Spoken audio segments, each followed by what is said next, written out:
Top quality और consistent performance के लिए सिर्फ सिल्वर पंप्स एंड मोटर्स, नाम याद रखना। समाचार સાથે બીઝેડ ગ્રુપ અંગે સૂત્રોના હવાલેથી મોટી ખબર પ્રાપ્ત થઈ રહી છે। સ્થાનિક પોલીસ અધિકારીએ સમગ્ર નેટવર્ક ગોઠવવામાં મદદ કરી। સૂત્રો પાસેથી આ જાણકારી પ્રાપ્ત થઈ રહી છે। પોન્ઝી સ્કીમમાં સ્થાનિક રાજકારણીઓનું રોકાણ હોવાની પણ ચર્ચા થઈ રહી છે। પોલીસ અધિકારીઓએ પણ રોકાણ કર્યું હોવાની વિગતો પ્રાપ્ત થઈ રહી છે। છેલ્લા 3 વર્ષથી પોન્ઝી સ્કીમનો વ્યાપ વધ્યો છે। જેમને આ રેકેટ વિશે ખબર પડતી તેમણે નાણાં આપી આ મામલો રફે દફે કરવાનો પણ પ્રયાસ કર્યો। 6 મહિના પહેલા સમગ્ર મામલો સીઆઈડી ક્રાઇમમાં પહોંચતા તપાસનો ધમધમાટ શરૂ કરવામાં આવ્યો। તો બીઝેડ ગ્રુપ અંગે સૂત્રોના હવાલેથી આ મોટી જાણકારી પ્રાપ્ત થઈ રહી છે। સ્થાનિક પોલીસ અધિકારીએ આ સમગ્ર નેટવર્ક ગોઠવવામાં મદદ કરી હોવાની જાણકારી સૂત્રો પાસેથી પ્રાપ્ત થઈ રહી છે। પોન્ઝી સ્કીમમાં સ્થાનિક રાજકારણીઓનું પણ રોકાણ હોઈ શકે છે।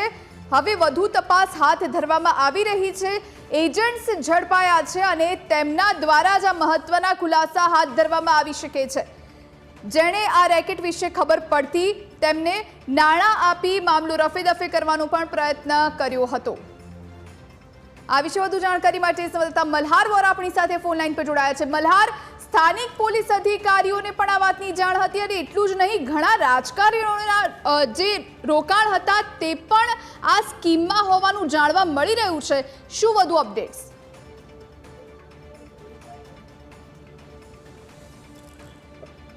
જી, ચોક્કસથી નજર કરીએ તો જે રીતે પોન્ઝી સ્કીમની એક પછી એક નવા ખુલાસા જે છે તે સામે આવી રહ્યા છે। જે રીતે બીજેડ નામની જે ફાઇનાન્સ કંપનીની અંદર લોકો રોકાણ કર્યું હતું અને લોકો અત્યારે પોતાના નાણાં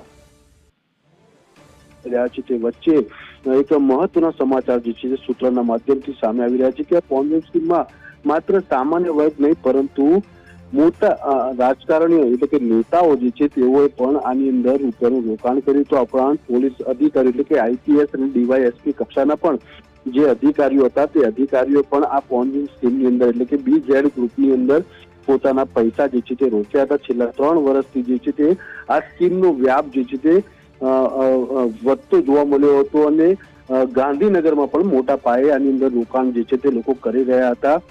જોકે આ સમગ્ર મામલે ગંધ આવી ગઈ હતી ને તેઓએ આ મામલે પણ જે તે અધિકારીઓને એટલે ઉચ્ચ પોલીસ અધિકારીઓને પણ ધ્યાન દોર્યું હતું।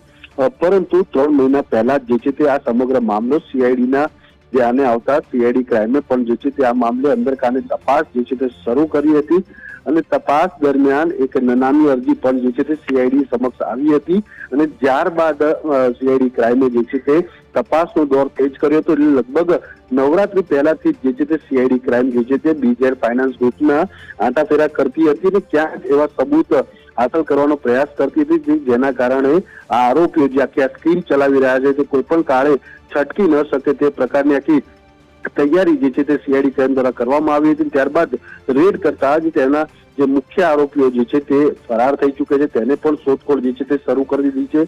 સીઆઈડી ક્રાઇમે તેમની અને સ્થાનિક ટીમ જે છે પોલીસની તેઓ આરોપીની શોધખોળ જે છે તે અત્યારે કરી રહી છે। પરંતુ પોન્ઝી સ્કીમ જે રીતે આ બીઝેડ ફાઇનાન્સની આવી રહી છે તેની સામે વધુ એક પછી એક નવા ખુલાસા જે છે તે સામે આવી રહ્યા છે। જી, આભાર મલ્હાર જાણકારી આપવા માટે।